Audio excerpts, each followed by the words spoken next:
ខ្ញុំមែនទេដែលនៅរងចាំបន្តពីគេបានចាចេញទៅខ្ញុំមែនទេដែលនៅទ្រាំចាំជឿចាំរហូតបើបែបនេះខ្ញុំល្ងងមែនទេដែលត្រូវស្រោតទាំងភ្នែកគ្មានអ្នកជួយទាំងភ្នែកស្រង់ស្ទើរស្ងួតពីខ្លួនព្រោះតែនឹងគេបេងដូងឆលងងលងស្មងតែមកខាងចាំមើលផ្លូវស្នេហ៍ពេលគេក្លៀតឆ្ងាយទាំងចិនកាយស្មាចំមិនប្រែស្នេហ៍នាងផ្សេងទេព្រោះគិនថាគេនៅតែស្មងមិនផ្ទេរក្តីស្នេហ៍ទៅអ្នកផ្សេងឡើយតែតាមពិនគេសុំលើបចិនស្នេហ៍ខ្ញុំហើយតែពេលនេះខ្ញុំបានដឹងថាគេបានក្បត់ខ្ញុំតាំងពីដំបូងបត់មិនខ្វល់ពីបេះដូងមួយស្មោកគេប៉ុណ្ណា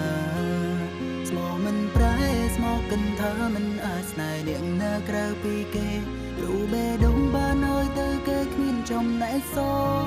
ល់ពីងថាស្នេហាមានន័យខ្លាំងម្ល៉េះសម្រាប់មនុស្សប្រុងដែលស្មងដូចខ្ញុំដាំចិនស្មងថាដោយទំភ្នែកទូស្លាមមិនប្រែក្រុមពេលស្មងថាចិនដែលស្មងទាំងដឹងថាគេអងចិនស្នេហាតែខំលងចិនថាគេនៅតែស្មោះស្នេហាឬខ្ញុំជាមនុស្សល្ងង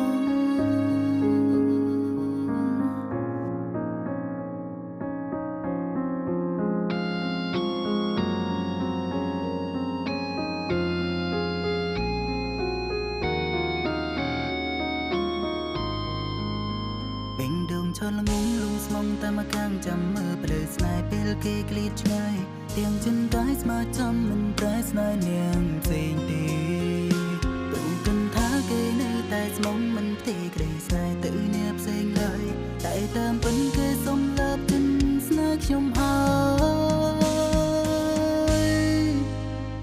តែពេលនេះខ្ញុំបានដឹងថាគេបានក្បត់ខ្ញុំតាំងពីដំបូងបត់មិនខ្វល់ពីបេះដូងមួយស្មោកគេប៉ុណ្ណាស្មោកមិនប្រែស្មោកគិនថាមិនអាចស្នេហ៍នាងណាក្រៅពីគេព្រោះបេះដូងបានឲ្យទៅគេគ្មានចំណែកស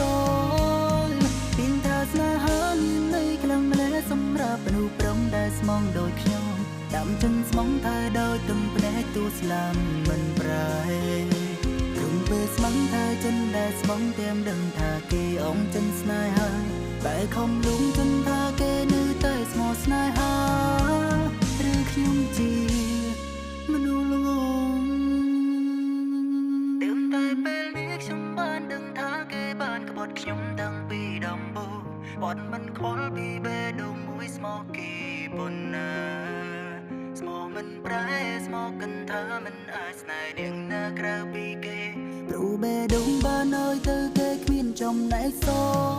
ល់ពីងថាស្នេហាមានន័យខ្លាំងម្ល៉េះសម្រាប់មនុស្សប្រុងដែលស្មងដូចខ្ញុំដាំចិនស្មងថាដោយទំភ្នែកទូស្លាមមិនប្រែក្រុមពេលស្មងថាចិនដែលស្មងទាំងដឹងថាគេអងចិនស្នេហាតែខំលងចិនថាគេនៅតែស្មោះស្នេហា